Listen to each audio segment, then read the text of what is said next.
जय हिंद दोस्तों, स्वागत है आपका हमारे चैनल लेटेस्ट लर्न फार्मेसी में। हम पढ़ रहे हैं फार्माकोलॉजी की सेकेंड यूनिट, जिसमें हमने पिछली वीडियो में फार्माकोडायनेमिक्स पढ़ लिया था और उसके फार्माकोडायनेमिक्स के प्रिंसिपल के बारे में पढ़ लिया था। अब जो हमारा नेक्स्ट टॉपिक आता है वो क्या है, mechanism of the drug action. तो मैकेनिज्म ऑफ ड्रग एक्शन को शुरुआत करने से पहले आपको फार्माकोडायनेमिक्स का मतलब पता होना जरूरी है। अगर आपने वो वीडियो नहीं देखा है तो आप जाके पहले वो वीडियो देख लीजिए। और जो हमारे इस वीडियो पे न्यू आए हैं उनके लिए फार्माकोडायनेमिक्स किसको कहते हैं, what drug does with the body, मतलब जो ड्रग हम इंटेक करते हैं हमारी बॉडी के साथ क्या क्या करती है, इसको बोलते हैं फार्माकोडायनेमिक्स। तो उसी फार्माकोडायनेमिक्स से आज का जो हमारा टॉपिक है mechanism of the drug action, मतलब जो हम ड्रग इंटेक करते हैं वो हमारे बॉडी पर एक्शन कैसे शो करती है। मतलब कहने का क्या है कि जब हम कोई पैरासीटामोल लेते हैं तो हमको बुखार कैसे उतर जाता है, इसके बारे में आज हमको पढ़ना है, mechanism of the drug action. तो दिस रिफर्स मतलब mechanism of the drug action माओ मतलब रिफर्स हाउ ए ड्रग और सो ऑन फार्माकोलॉजिकल एक्शन, मतलब जो हम ड्रग इंटेक करते हैं वो अपना pharmacological action with in the body कैसे शो करती है। तो कैसे शो करती है, जब ड्रग जाएगी, ड्रग हमारी जो हमारे अंदर, जैसे हमारी बॉडी के अंदर डिफरेंट टाइप के प्रोटीन्स पाए जाते हैं, बायोकेमिकल सब्स्टिट्यूएंट्स पाए जाते हैं, केमिकल्स पाए जाते हैं। ठीक है, बायोकेमिस्ट्री में आपने पढ़ा होगा बहुत सारे हमारे बायोकेमिकल्स पाए जाते हैं। ठीक है, तो उससे जाकर हमारा जो ड्रग होगा वो उनसे जाकर इंटरेक्ट करेगा। इंटरेक्ट करने का मतलब क्या है, आपस में जाके मिलाप कर लेगा, एक केमिकल रिएक्शन, मतलब ड्रग्स, ये ड्रग और ये बायोकेमिकल दोनों आपस में इंटरेक्ट कर गए और ये जो बायोकेमिकल है वो हमारी बॉडी में प्रेजेंट होगा, देन वो अपना एक्शन शो कर देगा। तो अगर हम इसको एक सिंपल लैंग्वेज में देखना चाहें कि इसको कहते क्या है, द स्टेप और एंड पाथ, मतलब कौन कौन से स्टेप फॉलो करके जो हमारी ड्रग है वो अपना एक्शन शो करती है, एंड पाथ, और किस किस रास्ते से होकर वो जाती है, followed by drug to produce pharmacological action, किसी भी ड्रग को अपना फार्माकोलॉजिकल एक्शन शो कराने के लिए। मतलब कहने का क्या है, कोई ड्रग अगर हम लेते हैं तो वो किन किन स्टेप से होकर गुजरती है और किन किन रास्तों से होकर गुजरती है अपना फार्माकोलॉजिकल एक्शन शो करने के लिए, इसको क्या कहते हैं, mechanism of action. For example के तौर पे पैरासीटामोल इंटेक करते हैं तो पैरासीटामोल किन किन रास्तों से होकर जाती है आपकी बॉडी में, देन किस किन रास्तों से होकर जाती है आपके रिसेप्टार से बाइंड करती है, देन रिसेप्टार से बाइंड करने के बाद उसमें कौन कौन से ऐसे स्टेप होते हैं कि वो जाके बुखार को उतार देती है, इसको हम पढ़ते हैं मैकेनिज्म ऑफ एक्शन, मतलब mechanism of the drug action. तो आइए हम इनके बारे में पढ़ लेते हैं कि क्या क्या उसके स्टेप होते हैं। तो इससे हमारे मेनली 4 स्टेप होते हैं, मतलब एक एंजाइमेटिक रिएक्शन होता है, ट्रांसपोर्टर होता है, आयन चैनल होता है, एंड रिसेप्टर होता है। तो इस वीडियो में हम एंजाइम के बारे में पढ़ेंगे और अगर वीडियो ज़्यादा लंबा नहीं जाता है तो हम चैनल ट्रांसपोर्ट के बारे में, मतलब आयन चैनल ट्रांसपोर्ट के बारे में भी पढ़ लेंगे। तो ये स्टार्ट करते हैं हम एंजाइम से। तो एंजाइम्स क्या होते हैं, ऑल एंजाइम्स आर प्रोटीन, और प्रोटीन जो होते हैं हमारे बॉडी के अंदर प्रेजेंट होते हैं, मतलब सभी एंजाइम्स जो होते हैं वो प्रोटीन होते हैं, लेकिन सभी प्रोटीन एंजाइम नहीं होते हैं, ये आपने इंटर में ही पढ़ लिया था। ठीक है, तो जो एंजाइम्स होते हैं वो हमारी बॉडी में जितनी भी बायोलॉजिकल एक्टिविटी होती है, चाहे वो हमारा इंसुलिन का सिक्रेशन हो या गैस्ट्रिक डाइजेशन हो या डाइजेशन हो या कुछ भी किसी प्रकार का कोई भी एक्शन होता है वो एंजाइम के द्वारा हमारी बॉडी में करवाया जाता है एंजाइम के माध्यम से। तो ऑल दी बायोलॉजिकल एक्टिविटी, मतलब जितनी भी बायोलॉजिकल एक्टिविटी हमारे बॉडी के अंदर होती है, carried out under the catalytic influence by enzyme, मतलब जब तक उसमें कोई एंजाइम अपना जाकर हस्तक्षेप नहीं करेगा तब तक वो अपना इफेक्ट नहीं शो करेगी। और एंजाइम क्या करती है कि अगर आपकी कोई ड्रग मतलब अगर अपने बॉडी में एंजाइम नहीं होता तो अगर आज हम एक ड्रग खा रहे हैं तो वो हमारे 2 साल के बाद अपना इफेक्ट शो करता है, लेकिन एंजाइम होने के कारण क्या होता है कि एंजाइम उसको इंडक्ट कर दे रही है, मतलब कैटालाइट कर दे रही है। कैटालाइट का मतलब क्या कह रहे हैं कि उसको बढ़ावा दे रही है कि भाई आप जल्दी से जाओ और अपना एक्शन शो करें। तो एंजाइम मतलब कहने का क्या है कि जो हमारी पहली ड्रग होगी, जो हम ड्रग इंटेक करेंगे तो उसका पहला स्टेप क्या होगा कि वो जाकर एंजाइम से मतलब इंटरेक्ट करेगी, मतलब जो ड्रग है वो एंजाइम से जाकर हमारी ड्रग एंजाइम बनाएगी, देन वो अपना आगे की प्रोसेस करेगी। अब चूंकि उसमें एंजाइम मिल गया तो एंजाइम क्या होता है, कैटालिटिक की तरह काम करता है, तो क्या करेगा उसको जल्दी जल्दी आगे बढ़ाने में मदद करेगा। Hence enzyme are very important target of the drug action, इसीलिए जो एंजाइम्स होते हैं वो हमारी बॉडी में किसी भी ड्रग को एक्शन को, जैसे किसी भी ड्रग का फार्माकोलॉजिकल एक्शन शो करवाने के लिए महत्वपूर्ण भूमिका निभाते हैं। ड्रग्स कैन आइदर डिक्रीज और increase the rate of enzymatically mediated reaction, मतलब कुछ ड्रग्स ऐसे होते हैं, मतलब सीधा सीधा मान लें कि जो ड्रग्स होते हैं वो हमारी जो एंजाइमेटिक रिएक्शन होती है हमारी बॉडी में, उनको या तो घटा सकते हैं या बढ़ा सकते हैं। फॉर एग्जांपल के तौर पे जैसे आपको डायबिटीज हो गया, तो डायबिटीज कैसे हुआ, जब आपकी बीटा सेल खराब हो गई तो वहां से इंसुलिन बनना कम हो गया, मतलब कुछ हद तक कम हो गया, या 50% मान लीजिए कम हो गया, तो वहां पे क्या हुआ कि एंजाइमेटिक रिएक्शन आपकी कम हो गई, तो आपका क्या हुआ, जो ब्लड ग्लूकोज लेवल है वो बढ़ गया। लेकिन जब आपने मेटमॉर्फिन लिया या एंटी डायबिटिक एजेंट लिया, कोई भी ड्रग ली, तो उसने क्या किया, बीटा सेल को स्टिमुलेट कर दिया, किसके माध्यम से, एंजाइम के माध्यम से। अब स्टिमुलेट करने के बाद क्या कि जो बीटा सेल हमारी है उसने इंसुलिन ज्यादा मात्रा में सिक्रेशन शुरू कर दिया। अब इंसुलिन क्या है, हमारी एक एंजाइम ही तो हमारे बॉडी में पाया जाने और बायोकेमिकल एक्टिव सब्स्टिट्यूएंट तो है। तो वही ड्रग्स कैन आइदर डिक्रीज और increase the rate of enzymatically mediated reaction, मतलब जो हमारी बॉडी में एंजाइमेटिकली मेडिएटेड रिएक्शन होती है उसको या तो बढ़ा भी सकती है या तो घटा भी सकती है।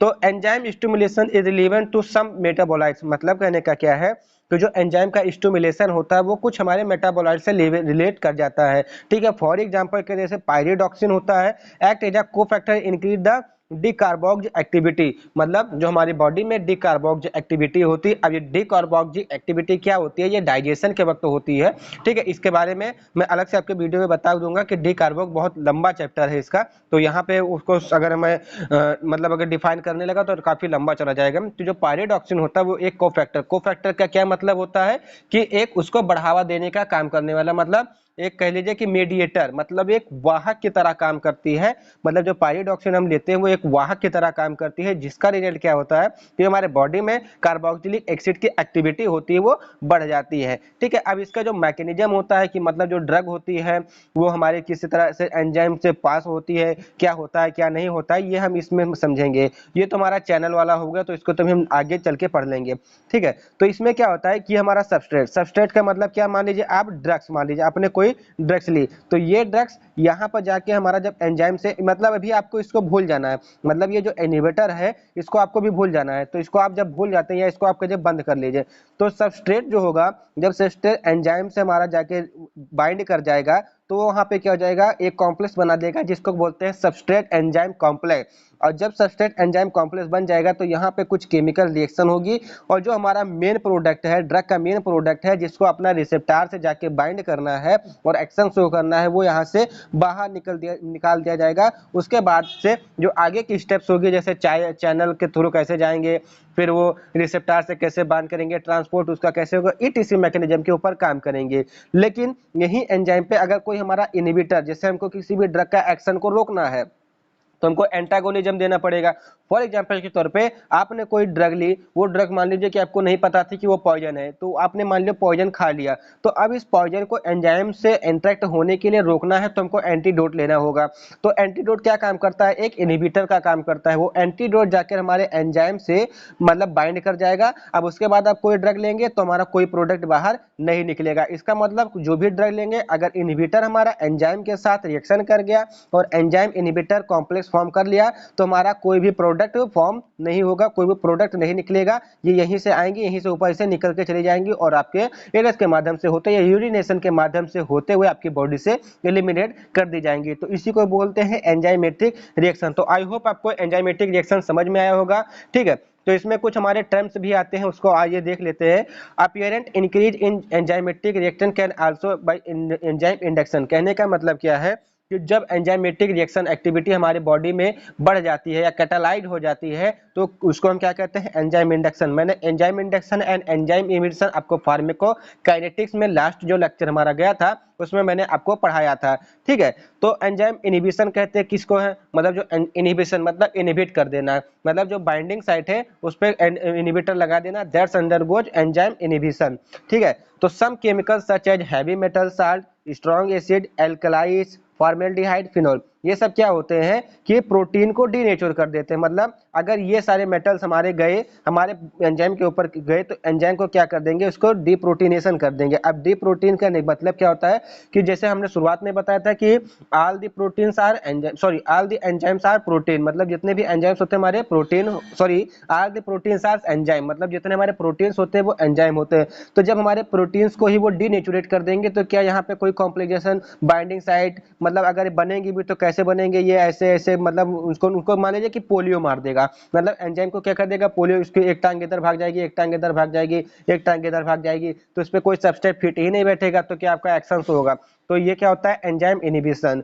तो denaturate protein and inhibit the all enzyme non selectively, मतलब जितने भी एंजाइम्स हैं उनकी जो रिएक्शन होती है उनको रोक देते हैं। Inhibit the mode of action of the drug, वो मतलब अब जब उसको, मतलब उसका डीनेचर कर देंगे तो क्या होगा कि आपका जो मतलब एंजाइम है वो डिप्रोटीनेटेड हो जाएगा, तो वहां से कोई भी रिएक्शन नहीं हो पाएगी। ठीक है, तो यहाँ पर एक इंपॉर्टेंट चीज कि अभी आपको ये पीडीएफ मिल जाएगी, मतलब वीडियो जब 12 घंटा अपलोड किया हो जाएगा तो आपके सेकेंड यूनिट के जितने भी लेक्चर जा रहे हैं लेक्चर वाइज, उसको आपको इस बार नोट्स मिलती जाएगी। तो पीडीएफ पे लॉक लगा होगा, उसका नाम होगा लेटेस्ट लर्न फार्मेसी। अगर आप उस पीडीएफ पे लेटेस्ट लर्न फार्मेसी पासवर्ड डालते हैं तो वो खुल जाएगा, अदरवाइज आप कोशिश करते रहिएगा, आपका नहीं खुलेगा। ठीक है, तो जो हमारा नेक्स्ट टॉपिक आता है, मतलब इसी में है सर्च इनहिबिशन। जो इनहिबिशन होता है वो क्या क्या, कॉम्पिटिटिव भी सकते हैं, नॉन कॉम्पिटिटिव। अब हम जब एंटागोनिज्म और एगोनिस्ट पढ़ रहे थे तो वहां पे हमने कॉम्पिटिटिव नॉन कॉम्पिटिटिव पढ़ा था। एक आदमी, मतलब एक लोग ने हमारे पे कमेंट भी किया था, सर आप इसको इतना ब्रॉड क्यों पढ़ा रहे हैं। तो अभी आपको ये सेकंड यूनिट आप पढ़ रहे हैं तो उसमें आपको ये पता चलेगा कि हमने वहां पे ब्रॉड क्यों पढ़ा। ठीक है, अब ये सब हमने पहले पढ़ चुके हैं। देखो कॉम्पिटिटिव एंड टाइप के क्या होते हैं, जिसमें हमारे क्या होता है कि जैसे हमने पॉइजन खा लिया तो पॉइजन के बाद एंटीडोट ले लिया, लेकिन एंटीडोट वहां पे क्या हुआ कि कम इफेक्ट किया। मतलब कहने का क्या, एक बार तो एंटीडोट जाके हमारे एंजाइम साइड पे मतलब इनहिबिट कर दिया, लेकिन जब हमने पॉइजन की डोज को बढ़ा दिया तो क्या हुआ कि उसने जो एंटीडोट को पीछे छोड़ दिया, मतलब उठा के पटक दिया। मतलब क्या कि पॉइजन वहां पे ताकतवर हो गया। अब जब पॉइजन वहां पे ताकतवर हो गया तो पॉइजन अपना एक्शन शो करेगा और जो हमारा एंटीडोट होगा उसको निकाल के उठा के फेंक देगा। That's undergone competitive type of the non inhibition. तो the drug being structurally similar with in the normal substrate, मतलब जो ड्रग होती है वो उसका जो स्ट्रक्चर होता है वो सेम तो होता है for the catalytic binding site of enzyme, मतलब जिस एंजाइम से वो मतलब क्या करेगी, बाइंड कर जाएगी। Which result non functional product is form, जिसका रिजल्ट क्या होगा कि नॉन फंक्शनल फॉर्मेशन हमारा होगा। अब हम इसको एग्जांपल के माध्यम से समझना चाहें, जैसे देखिए ये हमारा कोई मान लीजिए वो हमारा एंजाइमेटिक मतलब रिसेप्टर है, तो यहाँ से ये आपने पॉइजन खाया तो ये पॉइजन आपको यहाँ से इंटरेक्ट किया, लेकिन इससे पहले आपने अगर कोई एंटीडोट ले लिए तो एंटीडोट जाके इसको इनहिबिट कर देगा। लेकिन आप क्या करेंगे, जब पॉइजन की कंसंट्रेशन या पोटेंसी को आप जैसे 100 mg आपने लिया था, ठीक है, और ये आपका 50 mg लिया, तो आपने इसको जो 200 mg कर दिया तो ये क्या करेगा, ज्यादा ताकतवर हो जाएगा। अब जब ये ज्यादा ताकतवर हो जाएगा तो इस एंटीडोट को क्या करेगा, उठा के पटक देगा और यहाँ पे मर जाएगा। मतलब कहेगा सरऊ नहीं कि तुमको आए हो रोकने के लिए, ये बोलेगा अबे भाग भी यहाँ से, नहीं तो उठा के पटकेंगे मर ही जाओगे। तो ये क्या करेगा, चलो भाई हम हट जा रहे हैं, तो ये यहाँ से क्या करता है, यहाँ से हट जाएगा। तो ये पॉइजन अपना एक्शन यहाँ पे एंजाइम से जाकर बाइंड कर जाएगा और पॉइजनस अपना फैलाना शुरू कर देगा। ठीक है, और नॉन कॉम्पिटिटिव में क्या होता है कि आप एक बार एंटीडोट ले लिए तो उसके बाद चाहे जितना आप ड्रग की पोटेंसी बढ़ाते रहिए, चाहे जितना मतलब पॉइजन की पोटेंसी बढ़ाते रहिए, कोई मतलब नहीं होगा, वो अपना एंटीडोट काम करता रहेगा। The inhibitor react with in an adjacent site and not with catalytic site but altars the enzyme in such way that it losses it's catalytic property. मतलब कहने का क्या है कि जो ड्रग होगी वो अपनी कैटालिटिक प्रॉपर्टी, मतलब जो स्टिमुलेशन की प्रॉपर्टीज होगी वो घटा देगी। ठीक है, तो आई होप आपको वीडियो समझ में आ रहा होगा। तो अगर इसका हम एग्जांपल के माध्यम से देखें तो जैसे हमारी एक ड्रग आती है उसका नाम है एसिटाजोलामाइड, जिसको क्या कहते हैं कार्बोनिक एनहाइड्राइड में यूज करते हैं। डिजॉक्सिन होता है, डिजॉक्सिन क्या करता है कि जो सोडियम पोटेशियम चैनल होता है उसको इंक्रीज कर देता है एटीपी फेज को। एंड थियोफाइलिन होता है जो फास्फोडीस्टरेज होता है, मतलब ये हमारे क्या है, इनको इनहिबिट कर देती है। मतलब सोडियम पोटेशियम चैनल को डिजॉक्सिन इनहिबिट करेगी, थियोफाइलिन क्या करेगी, फास्फोडीस्टरेज को इनहिबिट करेगी। तो आई होप आपको वीडियो समझ में आया होगा, मतलब जो हमारा mechanism of action under the enzyme के है वो आपको समझ में आया होगा। क्योंकि वीडियो ज़्यादा लंबा चला जाएगा और ज़्यादा लंबा वीडियो चले जाने पे आपको ज़्यादा से मतलब जाहिर सी बात है कि आपको बोरियत महसूस होने लगेगी। तो मैं वीडियो को यहीं पर रोकता हूँ। जो हमारा नेक्स्ट वीडियो आएगा वहाँ पर हम पढ़ेंगे ion channel transporter and transporter के बारे में हम वहाँ पे पढ़ेंगे। मतलब जो हमारे आयन चैनल्स के से होकर गुजरते हैं, मतलब कुछ इस टाइप्स के ट्रांसपोर्टर्स पढ़ेंगे एंड ट्रांसपोर्टर के अंतर्गत ही हम आयन चैनल पढ़ेंगे। तो नेक्स्ट वीडियो में आप तैयार रह गए कि आयन चैनल एंड ट्रांसपोर्टर के बारे में हम फुल स्टडी करेंगे। और उसके बाद जो हमारा नेक्स्ट टॉपिक आएगा वो होगा रिसेप्टार्स। और रिसेप्टार्स अगर मैं अलग से बनाता हूँ तो उसमें हमारा क्लासिफिकेशन भी है, थ्योरीज भी है। तो सबसे पहले हम क्या पढ़ेंगे, रिसेप्टार्स होते क्या हैं और रिसेप्टार्स की थ्योरीज कितनी है, इनके बारे में पढ़ेंगे। देन नेक्स्ट वीडियो में हम पढ़ेंगे रिसेप्टार के मतलब जो क्लासिफिकेशन होता है इसको हम पहले ही पढ़ लेंगे, क्योंकि हमारे जो सिलेबस दिया हुआ है उसमें है एक बार दिया हुआ क्लासिफिकेशन और रिसेप्टार, और फिर उसी के क्लासिफिकेशन को हमको ब्रॉड में पढ़ना है। तो हमको दो जगह पढ़ने से अच्छा है कि हम एक ही जगह पढ़ लेंगे। तो वो उसका हमारा 2-3 वीडियो आएगा, इजीली आपको समझ में आएगा। तो अगर वीडियो आपको समझ में आया हो तो चैनल को लाइक कीजिए, वीडियो को लाइक कीजिए, चैनल को सब्सक्राइब कीजिए एंड कमेंट करके हमको जरूर बताइएगा कि आपको वीडियो कैसा लगा। Thank you for watching the video from the latest learn pharmacy.